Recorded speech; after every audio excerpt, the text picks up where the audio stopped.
Assalamualaikum warahmatullahi wabarakatuh. Alhamdulillahi rabbil alamin. Wassalatu wassalamu ala ashrafil anbiya'i wal mursalin Nabiyyina Muhammadin wa ala alihi wa ashabihi ajma'in, amma ba'd. Ikhwati fillah, azanallahu wa iyyakum. Bertemu kembali di kajian kitab Muqarrar Madda al-Aqidah, buku yang dikarang oleh beberapa ulama yang ahli dalam bidangnya. Khotfillah zanallahu wa iyyakum, kita akan membahas pada pertemuan ini beriman kepada Nabi Muhammad SAW. Kewajiban seorang muslim dan muslimah mengimani dan bersaksi bahwasanya Nabi Muhammad SAW merupakan utusan Allah Subhanahu wa taala. Allah Subhanahu wa taala mengutus Nabi Muhammad SAW dari sisinya. Jadi kerasulan Nabi Muhammad SAW dan kenabian beliau adalah benar, tidak boleh diragukan lagi. Allah Subhanahu wa taala berfirman, "Inna arsalnaka bil haqqi basyiran wa nadhira." Sesungguhnya kami Allah telah mengutus engkau wahai Nabi dengan kebenaran. Nabi Muhammad murni dari Allah Subhanahu wa taala dan semua ajaran Nabi itu benar. Basyiran sebagai pemberi kabar gembira, wa nadhira dan sebagai pemberi peringatan. Memberikan kabar gembira surga dan yang lainnya terhadap orang yang mentaati Allah dan Rasul-Nya, dan memperingati dengan api neraka kepada orang yang bermaksud pada Allah dan Rasul-Nya. Dan juga Allah SWT berfirman dalam surat Al-Fath, Muhammadun Rasulullah. Muhammad adalah utusan Allah SWT. Meyakini juga ikhwatu fillah azanallahu wa iyyakum dalam beriman kepada Nabi Muhammad SAW, meyakini bahwasanya Nabi Muhammad SAW adalah Nabi terakhir dan Rasul terakhir. Tidak ada Nabi setelah Nabi Muhammad, tidak ada Rasul setelah Nabi Muhammad SAW. Dan mengimani juga bahwasanya kerasulan Nabi Muhammad SAW itu umum, tidak terikat kepada bangsa Arab saja, tapi umum untuk siapapun, untuk bangsa apapun, baik jin dan manusia maupun dari berbagai kulit, berbagai warna kulit. Nah, mau hitam, putih, semuanya wajib mengikuti Nabi Muhammad SAW. Nah, itu beriman kepada Nabi Muhammad SAW. Dikhususkan beriman kepada Nabi Muhammad SAW karena Nabi Muhammad adalah Nabi kita. Nabi Muhammad SAW merupakan Nabi yang paling mulia, sehingga penting untuk dikhususkan bahasan khusus tentang beriman kepada Nabi Muhammad SAW. Nah, adapun konsekuensi dari pengucapan asyhadu anna Muhammadan abduhu wa rasuluh, saya bersaksi bahwa Nabi Muhammad adalah hamba dan utusan Allah Subhanahu wa taala. Konsekuensi yang harus dilakukan seorang ketika selesai mengucapkan kalimat syahadat adalah ta'atuhu fi ma amar, mengerjakan apa yang Allah dan apa yang Rasulullah SAW perintahkan, wa tasdiquhu fi ma akhbar, dan membenarkan apa yang telah dikabarkan oleh Nabi Muhammad SAW, baik perkara yang akan datang maupun yang telah terjadi, wajtinabu ma naha anhu wa zajar, dan menjauhi apa yang dilarang Nabi Muhammad SAW dan apa yang Rasulullah benci.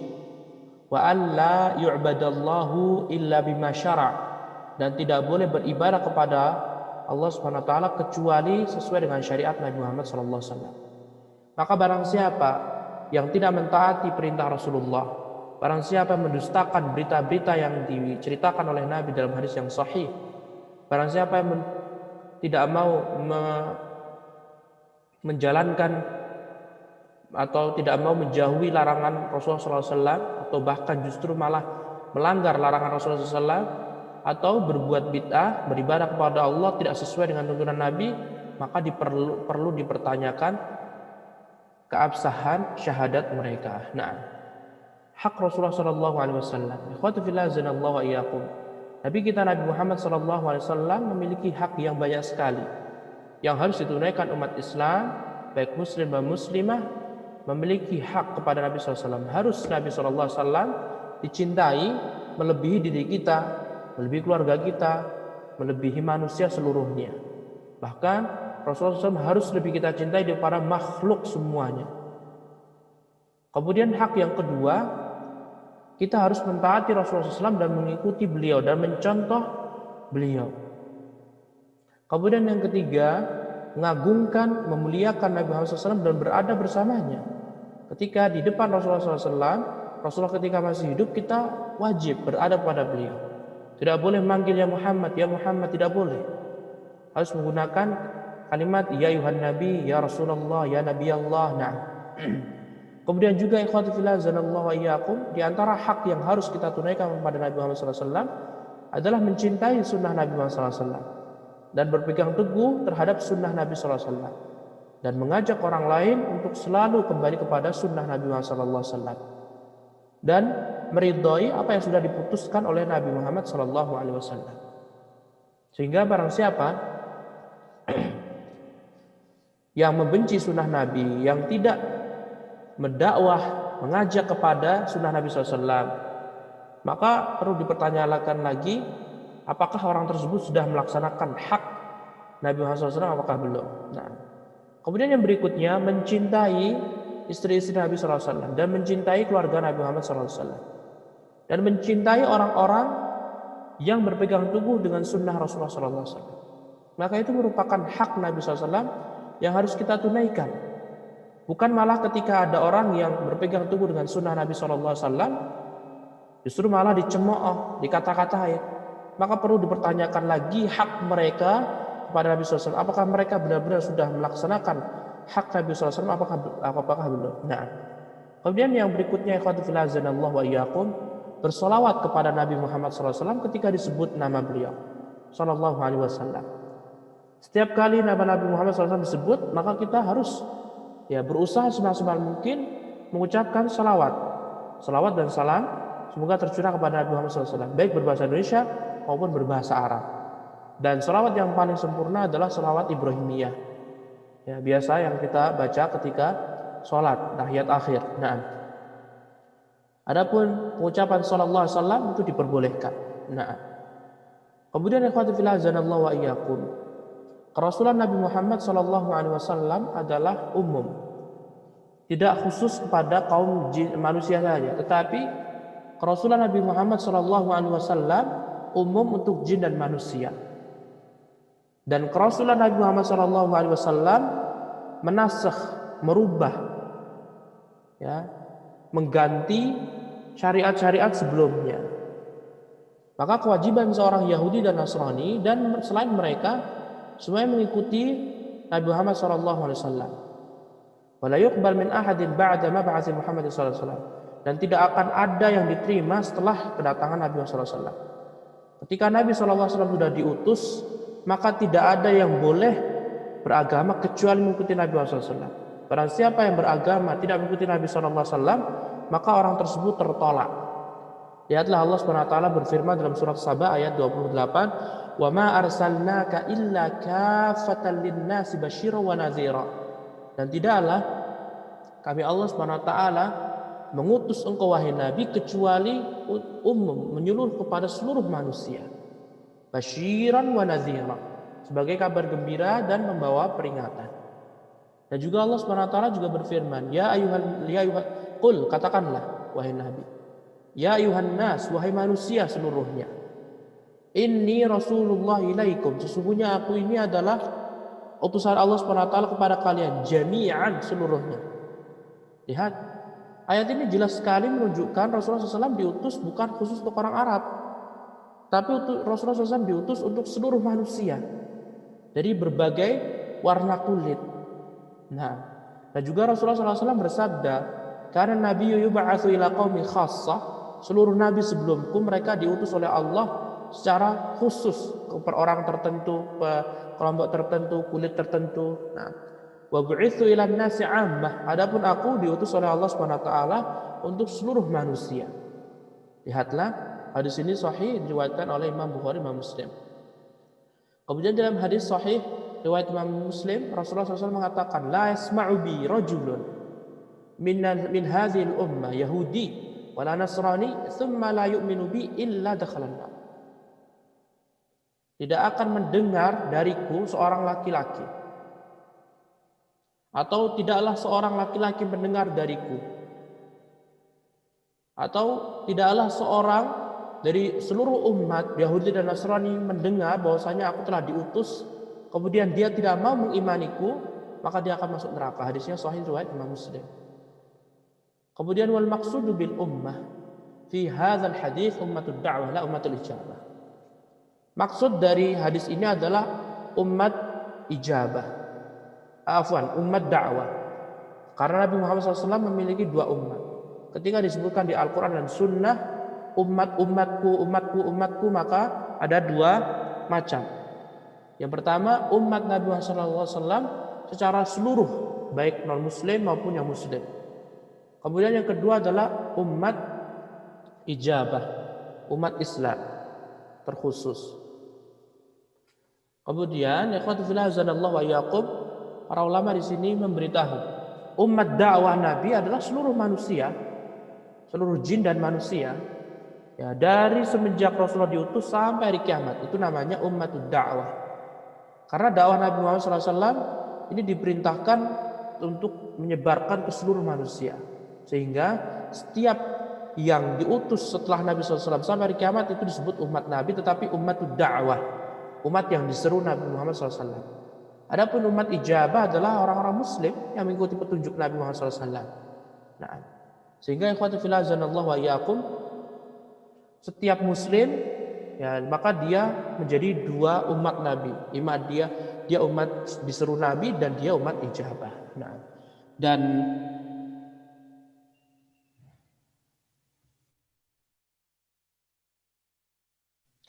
yang berikutnya ikhwati fillah azanallahu wa iyyakum, berkaitan tentang bahwasanya Nabi Muhammad SAW adalah merupakan nabi yang terakhir. Tidak ada nabi setelah Nabi Muhammad SAW. Lihatlah, Allah Subhanahu wa taala berfirman, "Ma kana Muhammadun aba ahadin min rijalikum walakin Rasulullah wa khataman nabiyyin." Tidaklah Nabi Muhammad SAW salah seorang bapak kalian, tetapi Rasulullah SAW adalah Rasul Allah, utusan Allah. Akan tetapi Muhammad adalah utusan Allah dan Nabi yang terakhir. Di sini Allah Subhanahu Wa Taala mengisyaratkan Nabi yang terakhir. Kalau Nabi yang terakhir berarti Rasulullah juga sekaligus Rasul yang terakhir. Maka tidak ada, karena tidak ada setiap Rasul kecuali dia menjadi Nabi. Nah, kemudian juga dalam hadis yang diriwayatkan oleh Imam Muslim juga, yang menunjukkan Rasulullah SAW mengatakan, wa khutima bi an-nabiyyun, dan para nabi semuanya diakhiri dengan aku. Sehingga ikhwati fillah azanallahu wa iyyakum, faman idda'a an-nubuwwata aw sidqa man idda'aha aw saddaqa man idda'aha ba'dahu fahuwa kafir. Barang siapa yang mengaku-ngaku kenabian setelah Nabi Muhammad SAW atau membenarkan orang yang mengaku-ngaku kenabian, maka dia telah kafir, keluar dari agama Islam. Kemudian ikhwati fillah azanallahu wa iyyakum, Nabi Muhammad SAW memiliki keutamaan yang kita semua sudah mengetahuinya. Keutamaan terbesar Nabi Muhammad SAW adalah beliau Sayyid an-Nas yaumil qiyamah. Ya, tuannya para manusia, karena hanya Nabi Muhammad SAW yang mampu membujuk Allah Subhanahu wa taala agar Allah Subhanahu wa taala segera mengadili umat manusia. Nah, adapun mukjizat Nabi Muhammad SAW banyak sekali ikhwati fillah azanallahu wa iyyakum. Di antaranya adalah terbelahnya bulan. Terbelahnya bulan, yang satu di sisi timur, yang satu di sisi barat. Zaman Nabi Muhammad SAW ketika mereka minta. Nah, kemudian mukjizat yang kedua, ikhwati fillah azanallahu wa iyyakum, adalah Isra dan Mi'raj. Perjalanan Isra dari Masjidil Haram ke Baitul Maqdis, kemudian Baitul Maqdis ke langit 7, atau bahkan bertemu dengan Allah Subhanahu wa taala. Ini merupakan apa? Mukjizat yang Allah berikan pada Nabi SAW, dan itu dilakukan hanya satu kali saja, satu malam. Satu malam, bukan satu hari tapi satu malam, menunjukkan mukjizat Nabi Muhammad SAW yang terbesar. Kemudian juga mukjizat Nabi Muhammad SAW adalah taslimul hajar alaih, ya, haji. Batu-batu, bebatuan, kerikil, semuanya mengucapkan salam pada Nabi Muhammad SAW. Kemudian mukjizat yang berikutnya, ikhwan fillah azanallahu wa iyyakum, hanin al-jidha ilaih, ya, kerinduan batang pelepah kurma pada Nabi Muhammad SAW. Jadi ada suatu saat Rasulullah SAW tiba-tiba mendengar rintihan orang menangis. Tiba-tiba ternyata dia adalah jidha' nakhl yang ada di samping mimbar beliau. Kemudian Rasulullah SAW pun memeluknya. Kemudian terhenti. Subhanallah. Kemudian ikhwati fillah azanallahu wa iyyakum, mukjizat yang lainnya adalah nab'ul ma min baini asabi'ihi, keluarnya air dari antara jari-jari Rasulullah sallallahu alaihi wasallam. Bahkan ikhwati fillah azanallahu wa iyyakum disebutkan sebagaimana perkataan Ibnu Katsir rahimahullah, tidak ada mukjizat yang Allah berikan kepada nabi-nabi sebelumnya kecuali Nabi Muhammad SAW mampu dan Rasulullah memilikinya. Lihatlah, hanya saja kita tidak ada riwayat kecuali yang sudah diriwayatkan. Kita nggak boleh berbicara kecuali harus dengan ilmu, harus berbicara dengan ilmu. Nah, kemudian ikhwat fillah azanallahu wa iyyakum, di yang terakhir, poin terakhir, para ulama, afwan tadi sempat keputus ya. Jadi poin yang terakhir ini berbicara tentang beriman kepada para malaikat, beriman kepada Rasulullah SWT memiliki beberapa faedah, manfaat, ya, dampak yang positif. Di antaranya yang pertama, ikhwati fillah azanallahu wa iyyakum, mengetahui rahmat Allah Subhanahu wa taala. Dengan mempelajari dan dengan mengimani rukun iman yang keempat ini, beriman kepada Rasulullah Subhanahu wa taala, kita benar-benar meyakini bahwasannya Allah Subhanahu wa taala Maha kasih sayang kepada kita. Yang mana Allah mengutus para rasul yang mereka menunjuki kita menuju jalan kebenaran, terjauh dari jalan kesesatan. Dan mereka lah yang memberitahu kepada kita ya, bagaimana cara sholat, cara beribadah, cara ini, cara itu. Dan ini menunjukkan karunia Allah Subhanahu wa taala, maka patut kita bersyukur atas diutusnya para rasul dan nabi. Nah, kemudian yang kedua, ya, manfaat dari mempelajari rukun iman adalah seorang harus mengucapkan syukur.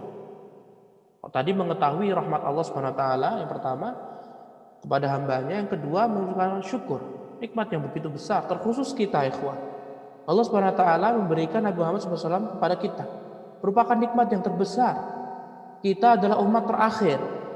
Tapi Allah Subhanahu wa taala akan masukkan kita insyaallah ke surga yang melebihi umat-umat yang lainnya. Kita akan mendahului umat-umat yang lain. Kita adalah umat terakhir, tapi kita adalah umat pertama yang akan masuk surga, sebagaimana kata Rasulullah SAW. Dan kita adalah umat yang paling banyak masuk surga, ya. Dan itu semuanya berkat karunia Allah Subhanahu Wa Taala. Maka patutnya kita harus mensyukuri nikmat diutusnya Nabi Muhammad SAW dan harus kita berusaha mencintai Nabi Muhammad SAW. Ya, mengkaji, memperdalami siapa Nabi Muhammad, sifat-sifat beliau, akhlak beliau, dipelajari kemudian berusaha mengamalkannya. Kemudian yang terakhir, ikhwati fillah azanallahu wa iyyakum, manfaat dari mengimani dengan rukun iman yang keempat ini, beriman kepada Rasul-Rasul Allah Subhanahu wa taala, adalah mencintai mereka. Mencintai para rasul dan para nabi, memuliakan mereka, memuji mereka. Karena mereka ini utusan Allah Subhanahu wa taala. Lihat ikhwah, utusan Allah. Allah itu siapa sih? Allah itu Maha besar. Allah Maha mulia, keagungan Allah Subhanahu wa taala tidak ada yang menandinginya. Dan mereka adalah utusan Allah Subhanahu wa taala, maka patut kita memberikan hak-hak kita kepada para rasul, hak-hak kita kepada Nabi Muhammad SAW terkhusus. Dan mereka sudah berusaha menyampaikan seluruh umat, menyampaikan seluruh kebaikan pada umat, menjauhkan umat dari keburukan, dari kesyirikan, dari hal-hal yang tidak diridhai oleh Allah Subhanahu wa taala. Maka patut kita mencintai mereka. Dan ingatlah, kecintaan kita kepada Nabi Muhammad SAW tidak boleh terlalu berlebihan. Jika berlebihan maka takutkan terjatuh ke dalam larangan ghulu. Rasulullah SAW mengatakan iyyakum wal ghulu. Ya, kalian harus menjauhi ghulu, karena kebanyakan umat-umat terdahulu mereka jatuh ke dalam kesyirikan, menyekutukan Allah SWT lantaran mereka berbuat ghulu, menyimpang. Ya, terlalu mencintai Rasulullah SAW melebihi kecintaan dengan sewajarnya. Dan ini semuanya ikhwati fillah azanallahu wa iyyakum. Rasa cinta kepada para rasul, rasa cinta kita khusus pada Nabi Muhammad SAW, terkhusus pada Nabi ya Muhammad SAW, maka ini semuanya tidak akan didapatkan kecuali dengan mempelajari sirah mereka. Maka hendaklah ya mempelajari sirah Nabi SAW. Dan ini diantara manfaat mempelajari sirah Nabi Muhammad SAW adalah menumbuhkan atau menyempurnakan keimanan kita kepada Nabi Muhammad SAW. Ketika kita mengetahui Allah memerintahkan kita mengimani seluruh para rasul, dan kita memiliki rasul terakhir yaitu Nabi Muhammad SAW, rasul yang paling mulia. Ketika kita mengkaji sirah Nabi, mengulik lagi kehidupan Nabi Muhammad SAW dari lahir sampai meninggal dunia, itu akan menjadikan kita lebih semakin cinta, lebih semakin berkasih sayang kepada Nabi Muhammad SAW, sehingga diharapkan ketika seorang mempelajari sirah Nabi SAW, keimanan orang tersebut akan sempurna. Wallahu ta'ala alam. Semoga Allah Subhanahu wa taala memberikan taufik kepada kita semuanya agar selalu mengamalkan sunnah Rasulullah SAW, dan semoga Allah Subhanahu wa taala mengumpulkan kita bersama Nabi Muhammad dan bersama para nabi dan utusan Allah Subhanahu wa taala. Karena nabi dan rasul dan semua para nabi dan rasul utusan Allah Subhanahu wa taala, mereka adalah makhluk Allah yang mulia. Maka cintailah, karena mencintai dengan rasa cinta kita kepada orang yang belum pernah kita bertemu dengan mereka, Allah SWT akan kumpulkan kita kepada mereka. Sebagaimana Rasulullah SAW bersabda, ya Rasulullah, kaifa taqulu fi rajulin ahabba qauman wa lam yalhaq bihim, wahai Nabi, bagaimana pendapat engkau ya orang yang mencintai sebuah kaum, suatu kelompok, tapi belum pernah ketemu sama sekali. Kata Rasulullah SAW, al-mar'u ma'a man ahabba, seorang akan dikumpulkan oleh Allah SWT bersama orang yang dicintainya. Ketika kita mencintai para Rasulullah SAW, para nabi yang lainnya, para rasul, maka diharapkan Allah SWT dengan karunia-Nya, dan tidak ada yang mustahil bagi Allah. Allah akan masukkan kita ke dalam golongan mereka. Wafaqanallahu jami'an, wallahu ta'ala alam, wabillahi taufiq, wa sallallahu ala nabiyyina Muhammad wa ala alihi wa sahbihi wa sallama tasliman katsira.